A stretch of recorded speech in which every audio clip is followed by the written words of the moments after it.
Good evening, everyone. My name is Hyda Maria. I'm a native Santa Fean. We got some echo And I've going. got a little reverb here. And I'm, as I said, a native Santa Fean. I started playing music when I was 6 years old. My music teacher actually lived right next door to me, so that was pretty convenient. And I started with recorders,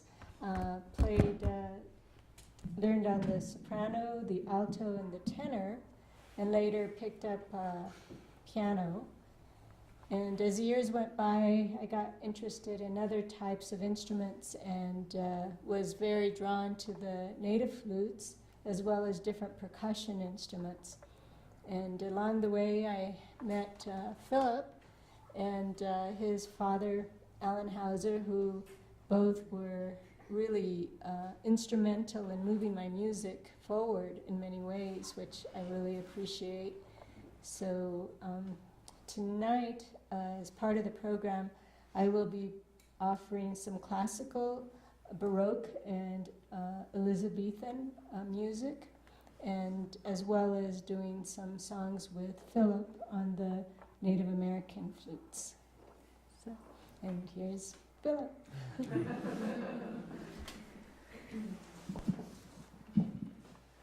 I started making flutes years ago.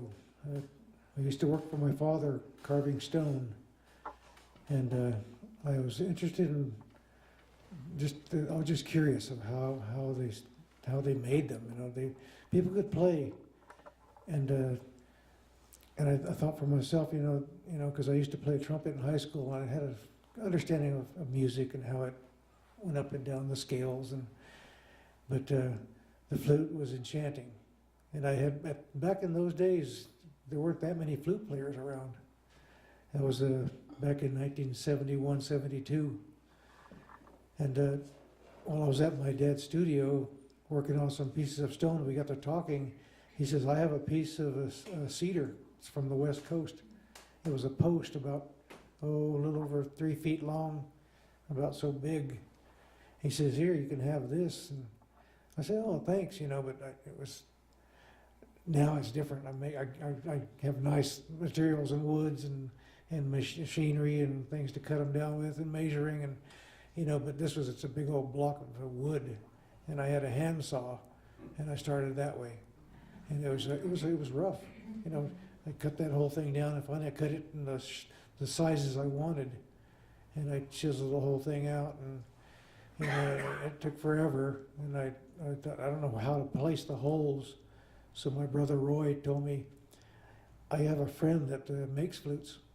I says, I can take you to his house, and he can show you, because he demonstrates. So we went to his house, and he showed me the old method of one palm, 2 fingers, 2 fingers, 2 fingers, and that's how I laid it out. And mine didn't work, and it was ugly. You know, so I thought, you know, at least I made an attempt. So later on, I picked up some other, the same piece of wood, I worked it over again, and I made a pretty nice looking flute, and it played somewhat. You know, it wasn't right on, but it played.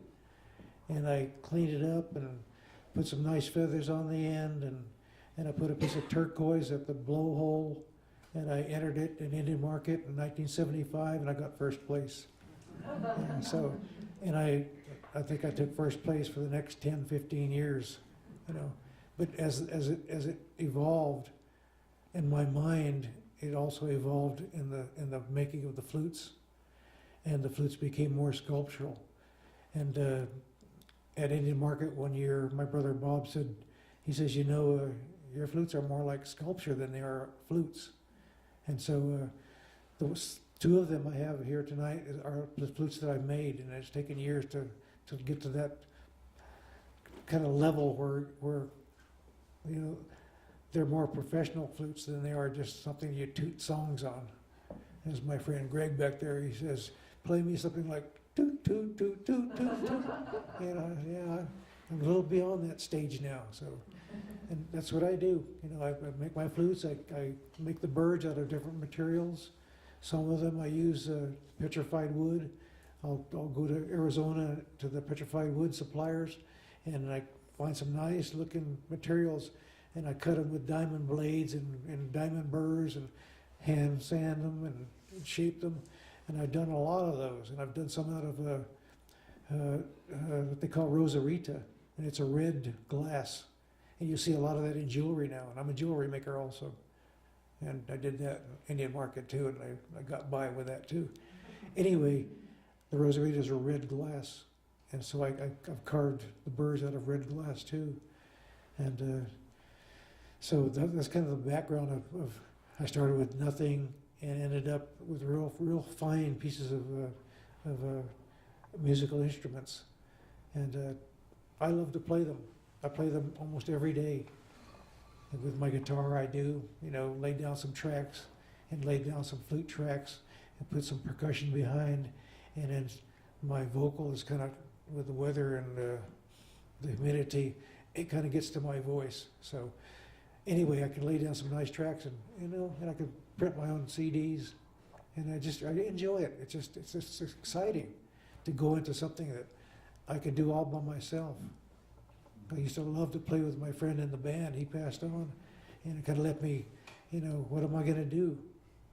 So I said, I'm going to get more serious into my flute designs and the sounds and the songs I can, compose. So that's my background.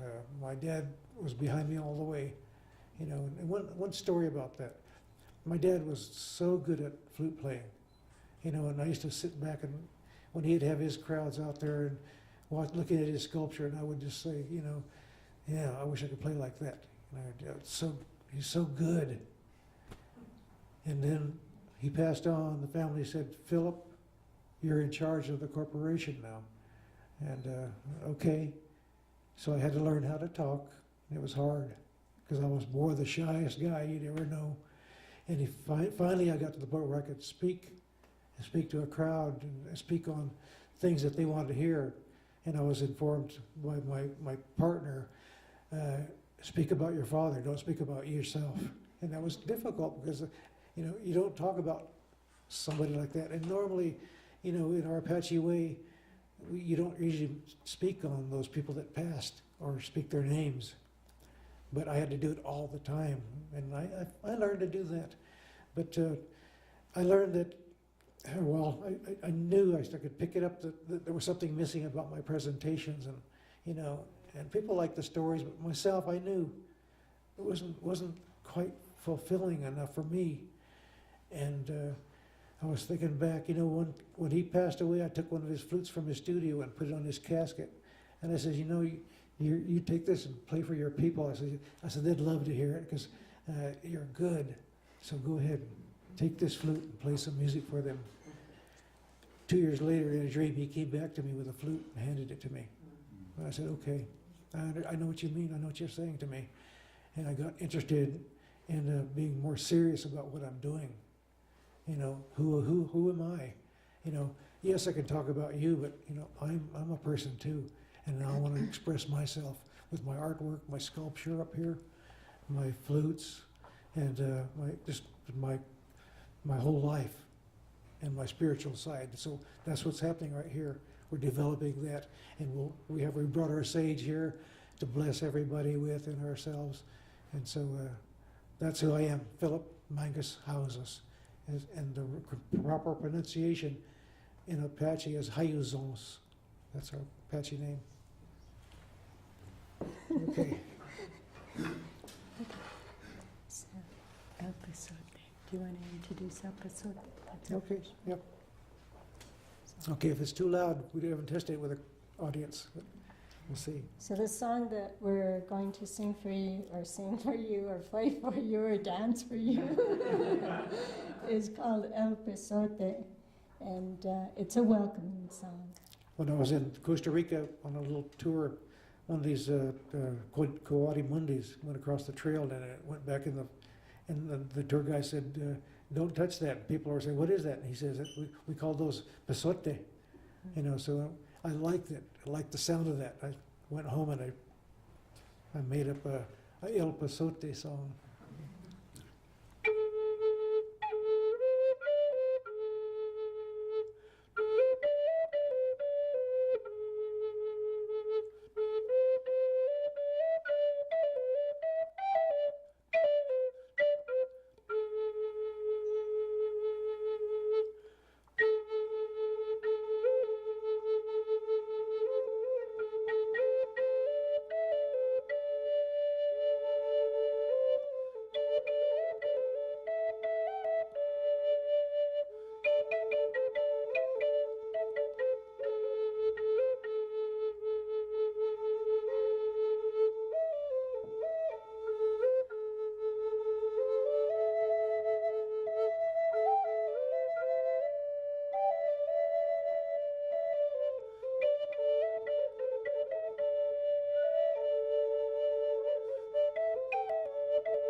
El Pasote.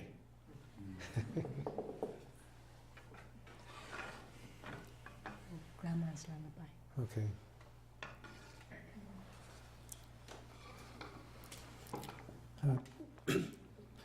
My father's last birthday party, he asked me, would you be interested in accompanying me? Because I want to do some of my songs on my flute, my harmonica, and at that time we had a recording studio. And so I didn't really get to record him in the studio, but I knew we were going to practice outside in the amphitheater. So I set up my recording equipment, and we had a nice practice session. And I got his songs. And one of the songs he used to sing or play on his flute was, he said it was my grandma used to, my grandma, his mother, used to sing this song or hum this song or as a lullaby. And I call it my grandmother's lullaby. You want to count it off for me? Hmm? Count it off. 1, 2, 3.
That's it. I like that song. My dad used to play it. It was nice to be around. He was a nice guy.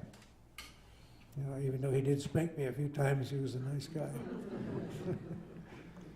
he was strict. So the next song I'm going to play is called Allegra, and it's by Handel.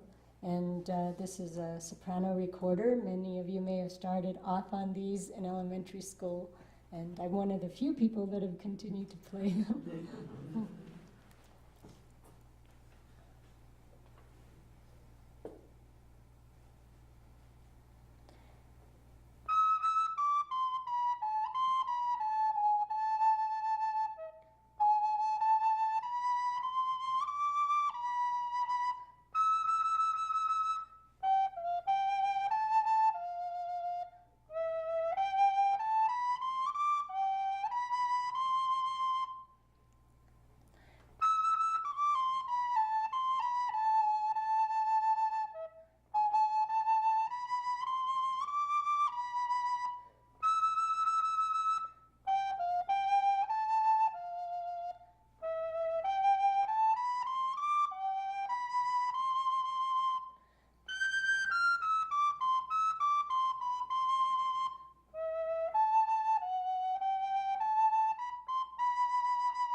So, let's see. You're doing the Sam Haozous song.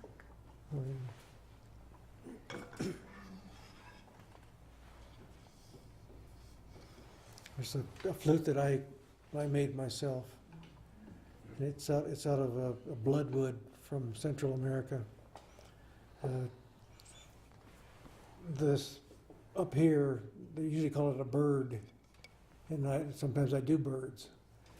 This one, I took it from my grandfather's flute. He had a wolf head, and I basically took that design and put my own feeling into it, crafted my own shape, inlaid turquoise on top. And this is a Sleeping Beauty turquoise. Now it's hard to find. The mine's closed down, but I do have a pretty good supply yet. So I'll cut it, slice it, and work it gently so the things are thin and they're brittle, and then I'll incept them. And my grandfather, sorry up there, my grandfather had a song he used to play. The only song I ever heard him play when we were in Oklahoma, and I was about 7, 8 years old. My grandfather used to sit on the front porch, and we kids used to sit by his feet, and he would play this song. And as far as I know, I'm the only one in our tribe that knows this song. I think they have it recorded, but I took it from a recording that my uncle made of my grandfather one of those Sunday afternoons when he was playing his flute. It's a Sam Haozous flute song.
Apache warrior. My grandfather was Apache warrior. He trained under my uncle, great uncle Angus. We were descendants from Angus, Colorado, the head of all the Apaches, and it's strong. It's powerful things. The spiritual thing that came through the bloodline is powerful. And this song, I just can imagine my grandfather playing this song maybe to his wife. But it's kind of a love song, but also it can be for spiritual purposes and ceremony, but it's a powerful song. And nobody in the tribe plays it except this guy here.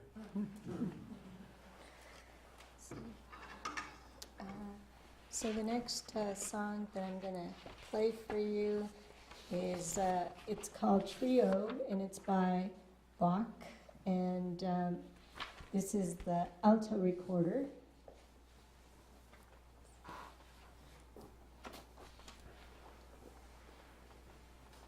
can find which one is the alto.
So these songs were very popular during the Renaissance and Baroque period, and were often danced to as well. So the next song we're going to do is called "In Beauty," and Philip and I will be doing this one together. I'll be on a double flute. I play the high spirit native flutes. Still hoping to get one of Philip's flutes one of these days. And so on this one. So we start together, then you play. Okay. I didn't make this flute, but it's made by a flute maker in Texas. His name is Butch Hall, and he makes some really nice flutes, very inexpensive. I found this one, that was one of his top of the line, and it wasn't that, it was like $125 or something like that, you know. I don't know how he can do that, but I think it's all machine made, but it's beautiful, you know. So I carry it as it's my backup, in case I want to play something that doesn't squeal like the other one did, you know, so. C fringe.